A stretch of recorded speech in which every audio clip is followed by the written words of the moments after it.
Volvemos, esto es Sangre Combativa, felices de estar con todos ustedes nuevamente y bueno, lo que prometimos en el anterior bloque. Este bloque vamos a hablar exclusivamente de la ONU, la participación boliviana en la ONU. Para ello, el equipo de producción de Sangre Combativa ha preparado un pequeño material audiovisual. Vamos con el material y bueno, entramos después de lleno con el debate entre nuestros panelistas. I now give the floor to the President of Bolivia. Thank you. Quiero decirles, a Estados Unidos no le interesa la democracia. Si así fuera, no habrían financiado golpes de Estado y apoyado a dictadores. No amenazaría con intervenciones militares a gobiernos democráticamente electos, como lo hace contra Venezuela. No le interesan los derechos humanos ni la justicia. Si así fuera, firmarían los convenios internacionales de protección de los derechos humanos o las amenazas a los mecanismos de investigación de la Corte Penal Internacional. No promovería el uso de la tortura, no abandonarían el Consejo de Derechos Humanos y no separarían a niños migrantes de sus familias ni los pondrían en jaulas. A Estados Unidos no le interesa el multilateralismo. Si así fuera, no se habrían alejado del Acuerdo de París o del Pacto Global de Migraciones. No lanzarían ataques unilaterales, ni decisiones como declarar ilegalmente a Jerusalén como capital de Israel. Ese desprecio al multilateralismo está motivado por su afán, por el control geopolítico y la apropiación de los recursos naturales.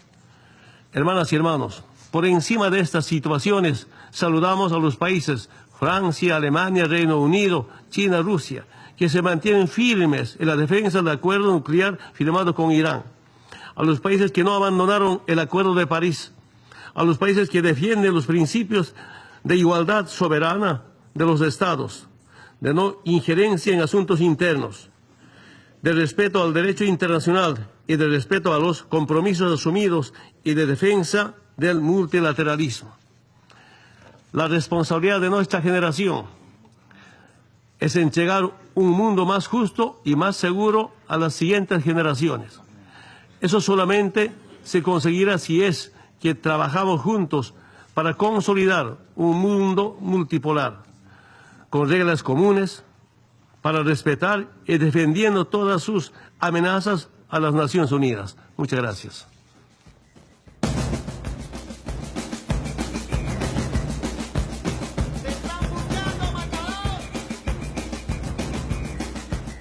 Desmenuzando un poco el discurso del presidente Evo Morales en el Consejo de Seguridad de la ONU que teníamos ahí, lo vimos hace un momento.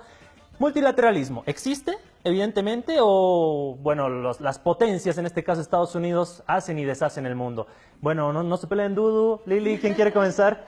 Bueno, si me permiten, la verdad no creo que sea una pregunta acerca de si existe o no el multilateralismo. Puede ser que está en crisis, o puede ser que está en un momento de debilidad, pero lo más interesante en esta intervención del presidente ha sido que él apoya el multilateralismo y señala que el presidente Trump no, siendo que Estados Unidos, como el imperio que señalan, ¿no?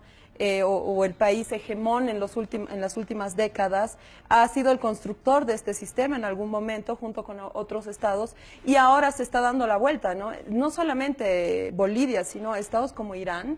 Me ha sorprendido que apoyan el multilateralismo y señalan que otros países, específicamente Estados Unidos, está saliéndose del marco del multilateralismo, nuevamente recalco, actuando unilateralmente e ilegalmente en el sistema internacional, ¿no? Entonces eso lo destaco mucho, ¿no? Quizá Eduardo, mira, no, ¿cómo lo percibes tú? El hecho de, ¿existe evidentemente el multilateralismo o Estados Unidos nunca se ha planteado? Acá Lili dice que también ha sido Estados Unidos quien se ha planteado este multilateralismo. En los hechos, nunca se planteó ni en la práctica ni en la teoría el multilateralismo por parte de Estados Unidos, ¿no? Siempre ha sido la potencia hegemónica. En realidad lo que debería plantearse es que si es que seguimos viviendo en un mundo unipolar o estamos viviendo en un mundo multipolar, en realidad.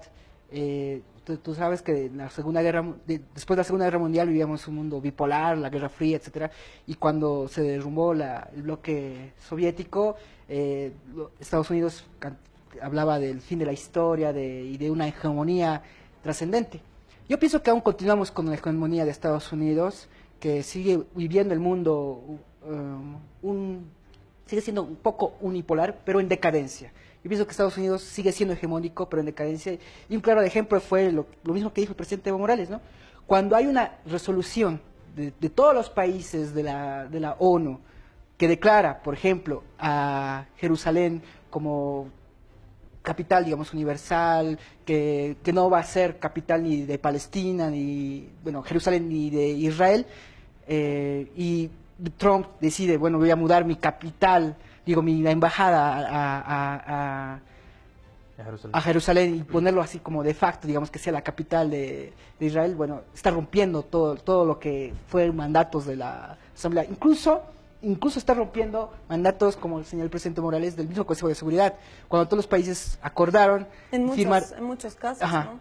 Firmar el tratado para la no proliferación nuclear, el acuerdo nuclear con Irán, etcétera, y a todo lo rechaza. Entonces todavía sigue teniendo el poder Estados Unidos de negarse al mundo. Yo te refutaría ahí un poco, claro, o sea, obviamente el poder hegemónico desde el final de la Guerra Mundial, etcétera, está ahí.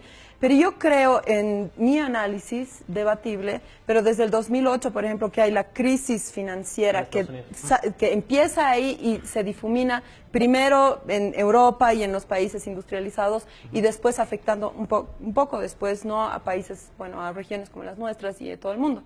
Entonces, yo creo que ahí hay una debacle, no solamente de voluntad, sino de capacidad. Si ustedes se fijan, antes del 2008, y bueno, hubieron varias crisis, ¿no?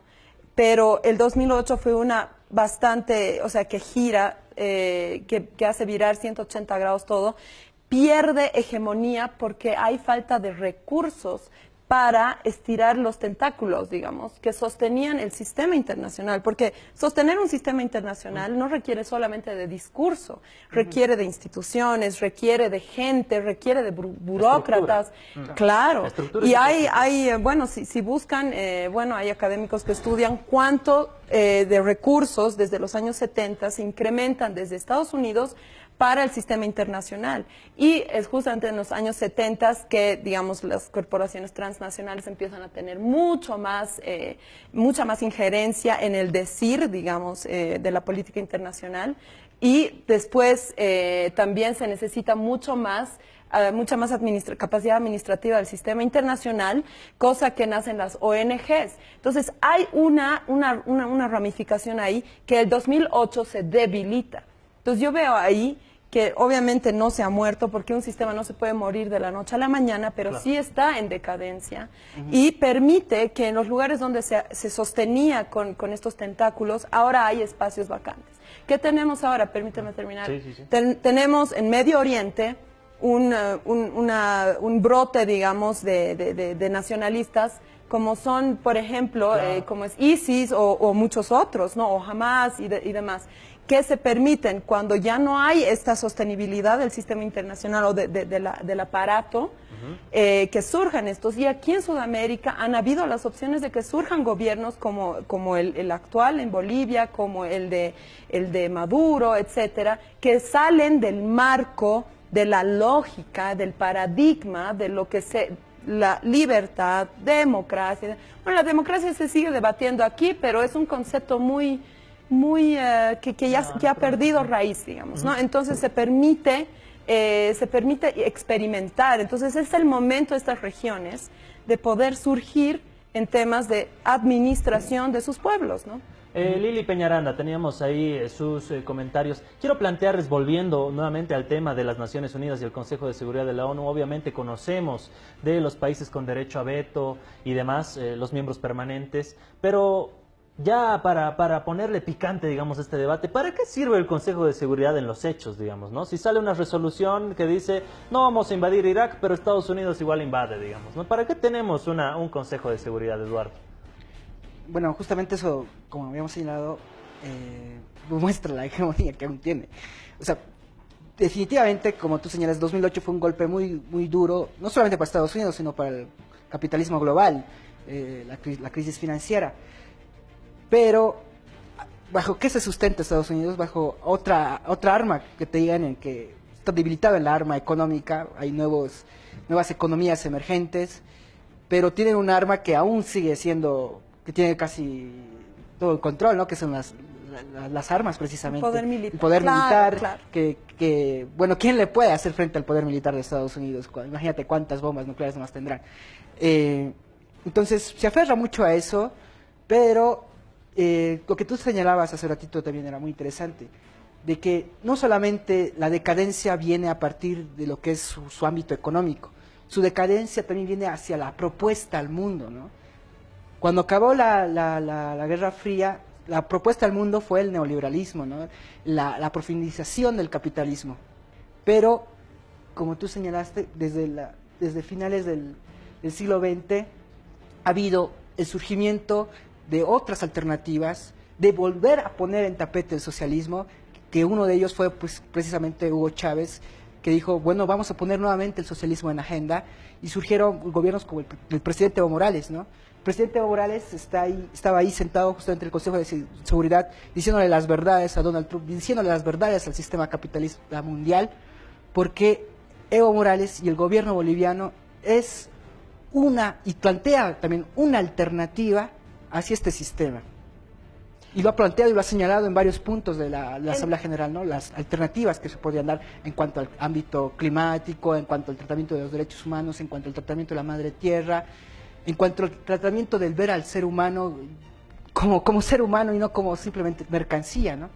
Nada más, en el tema de cuando tú dices decirle las verdades, yo usaría un término más no tan fuerte, ¿no? Sí ha sido una cosa bien controversial y es una postura que se escucha en las calles del mundo, no solamente desde Evo Morales, presidente de Bolivia. Sí. Se escucha, y esa es la característica de un gobierno populista, digamos, ¿no? Vaya a autodenominarse así o no, el pueblo, el discurso de estos personajes refleja la opinión de las personas de a pie, ¿no? Entonces, es lo que ha dicho, por ejemplo, sobre la desigualdad, sobre, bueno, la carrera armamentista no, pero sobre, por ejemplo, la incoherencia del actuar de países como Estados Unidos en términos de no afiliarse a ciertos acuerdos internacionales, al Acuerdo de París, etcétera, ¿no?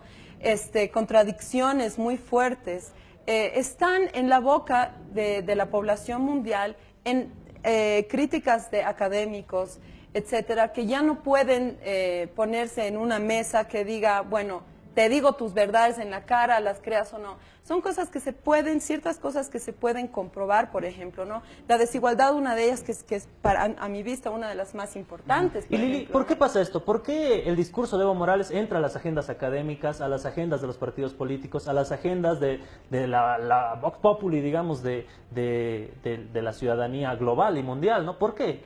¿Por qué este discurso de Evo Morales es tan acogido, digamos, por las poblaciones mundiales, sus gobiernos populares? No sé si es acogido por las poblaciones mundiales, pero sí hay una coherencia en la crítica del sistema internacional, ¿no? Igual, porque se ve, justamente eso iba, la desigualdad en el mundo es tan grande y él lanza, es evidente y da números muy fuertes, ¿no? Y lo vemos en el trabajo de Piketty, de Thomas Piketty, lo vemos en el trabajo, exacto, ¿no?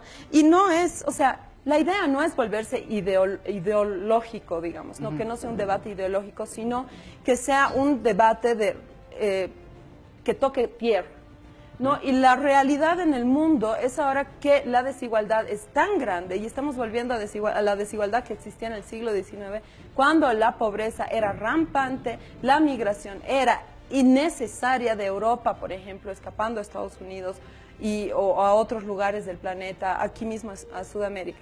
Ahora, en el discurso de Bolivia, para Bolivia, sí se pueden ver cosas que son tal vez no están muy bien pensadas en términos de la Haya. Ya sé que vamos a tocar la Haya en el siguiente bloque. segmento, pero puede que no haya mucho cuidado en diseñar el discurso dentro de lo que queremos, o sea, una meta a corto plazo que es la Haya, ¿no? Cuidados como trabajar la soberanía, porque el discurso del presidente trabaja en el Consejo de Seguridad fuertemente sobre lo que es la región pacifista de Latinoamérica. No tenemos armas nucleares, nos jactamos de no proliferarlas, etcétera, comparado a, ¿no? Entonces, es un discurso que siempre va en contra de un personaje en el mundo, cuando nosotros podríamos, como país, extendernos de mucha más, no sé, de una forma mucho más amplia, no tan combativa, digamos. Se entiende que hay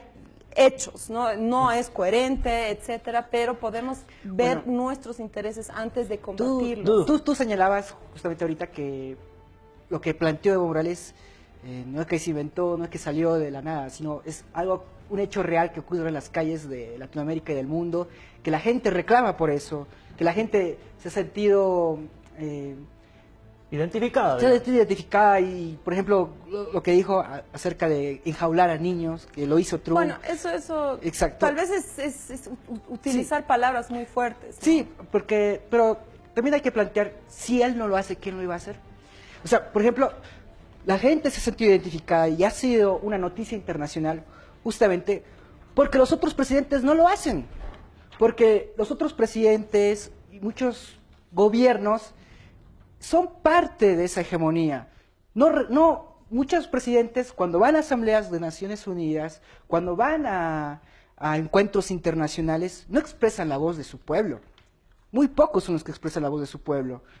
Y entre ellos que sí expresan la voz de su pueblo ha sido el presidente Evo Morales. Yo pienso que sería muy difícil, o yo no recuerdo, bueno, tal vez tú o alguien de algún gobierno boliviano que haya planteado estos temas en algún ámbito internacional. En el ámbito internacional más importante, de hecho, que claro, Naciones Unidas. Yo no lo recuerdo. Y lo hizo eso porque yo pienso que también a partir de Evo Morales, que siente el respaldo de su pueblo, siente el respaldo del gobierno. Y no solamente del pueblo boliviano, siente el respaldo de muchos pueblos latinoamericanos que cuando expresó eso y manifestó y salió muchos mensajes de líderes políticos de izquierda, de líderes políticos sociales, de líderes políticos sindicales, y dijeron, yo quisiera tener un presidente como tú. Oye, venite a Argentina a gobernar, venite a Brasil a gobernar, Evo. Ahora, eso fue algo que nos generó mucho orgullo también. Hay varias, yo no sé si representaría a todo el pueblo boliviano, o sea, es muy fuerte decir esto por las... bueno, un presidente efectivamente sí representa a un pueblo, ¿no? Y en este caso al pueblo boliviano. No, claro, lo que pero la voz que representa del pueblo, claro, o sea, la voz del pueblo entero, porque aquí es la estamos... representación oficial, diplomática oficial. Claro, no podemos decir, sí, todo el pueblo está de acuerdo con lo que dice y con lo que hace. Yo creo que hay que caer a tierra también y decir, no, es una postura, no es personal, es un gobierno, y la política interna hay que debatirla también, ¿no? Yo creo que no podemos ir tan a la ligera, decir, es la voz del pueblo. A lo que me refería con la voz de la población, de la gente de a pie en el mundo, es cuando hablo de datos, ¿no? O sea, la pobreza, la desigualdad en el mundo, está desatando incluso en Europa esto de los nacionalismos extremistas, es una consecuencia de que la población más pobre o menos privilegiada está sintiendo el zapato apretado. Entonces hay una reacción y buscan un chivo expiatorio, como son los migrantes u otras cosas. Puede ¿no? ser, Lili, Eduardo, que el discurso de Evo Morales no solamente se queda en lo ideológico, como lo decías tú, Lili, ¿no? No se queda únicamente en el topus uranus, digamos, de un discurso bonito, sino...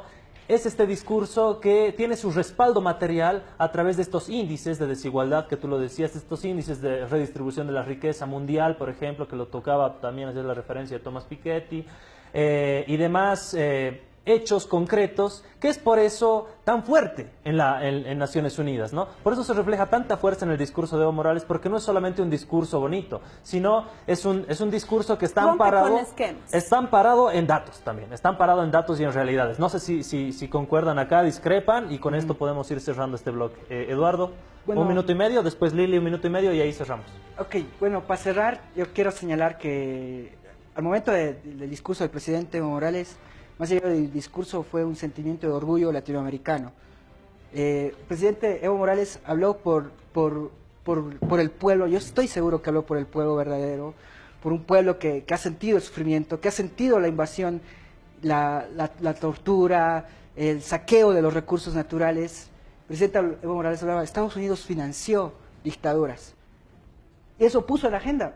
Estados Unidos financió dictaduras en Latinoamérica, y viene a hablar en Latinoamérica a países como Venezuela de dictatoriales por sus intentos de invasión. Ya vimos los resultados de los intentos de invasión de Estados Unidos en el Medio Oriente. ¿Qué resultados tienen eso, no? Entonces, Latinoamérica no trata de invadirla, digamos. Bueno, planteó una invasión militar hacia Venezuela. Entonces, sí, como sí, planteó Fire and Fury contra Norcorea. O sea, estamos hablando también, sí, tenemos que entender pero contra quién estamos o con yo te aseguro a quién tenemos que de si figura el de pueblo, presidente. por ejemplo, el pueblo venezolano ha sido un pueblo valiente, que ha demostrado, a pesar de la consecuencia de la crisis económica que le ha llevado a Estados Unidos por su bloqueo, a pesar de eso se ha sentido unido, firme. Pero si no se hubiera sentido unido, ahorita estuvieran militares en Estados Unidos. Ha sido la valentía del pueblo bolivariano que ha evitado eso. Pero más bien, y gracias al respaldo de... Creo que es otro tema, porque Claro, el pueblo bolivariano está escapando por millones, digamos. ¿no? Es otro tema, pero pero no porque ellos quieran, cerremos este no tema, porque ellos quieran. Cerremos este tema en torno a este discurso del Justamente presidente por Evo Estados Morales. ¿No? Por favor, Ok. Lili, ahí tenía 1 minuto y medio Eduardo, 1 minuto y medio también para Lili, para ir cerrando este bloque, por favor. Bueno, el discurso en general, en la Asamblea General y en el Consejo ha sido controversial. Habría que hacer un fact-checking minucioso, ¿no?, de todo lo que ha dicho. Evidentemente en el tema de la desigualdad yo creo que ha atinado en muchas cosas, pero también visto desde adentro, por ejemplo, es el único de talla pequeña, digamos, representante de un país de talla pequeña, que se ha dado las ínfulas, digamos, de tocar asuntos como Colombia, Venezuela, Irán, decir Oriente Medio, de condenar ciertas acciones y todo, que no todos, no se han dado, digamos, las ínfulas de hacerlo. Yo creo que, bueno, estará bien, pero si no hubiera sido un país habría digno que y soberano, hubiera sido imposible hacerlo. Bueno, y toca el tema de la Imposible. soberanía, que pienso que es bien fuerte también, ¿no? Y yo creo que ese tema lo voy a tocar en el siguiente bloque también, cómo es un arma de doble filo. Claro, Porque, claro, la soberanía es la base sobre la cual se sienta el Estado, nación, hoy en día, y la defiende con todo, ¿no?, en estos dos discursos, pero puede ser un arma de doble filo, porque es un país pequeño, que no tiene musculatura como para enfrentarse a los grandes contra los cuales se está enfrentando, verbalmente por lo menos, y habría que pensar bien si es que es una buena táctica en vista de los intereses bolivianos, digamos, ¿no? Perfecto, Lili y Eduardo, hemos cerrado este tema de Naciones Unidas, ONU, la participación de Bolivia, y bueno, como saben, nos ha faltado el tiempo, porque ya nos tenemos que ir al siguiente corte, pero vamos a volver hablando de otro tema también controversial y muy actual, que va a ser el fallo de la Corte Internacional de Justicia, con respecto al diferendo marítimo que tenemos con Chile. Así que vamos a estar en el siguiente bloque hablando de ello. Vámonos con el corte.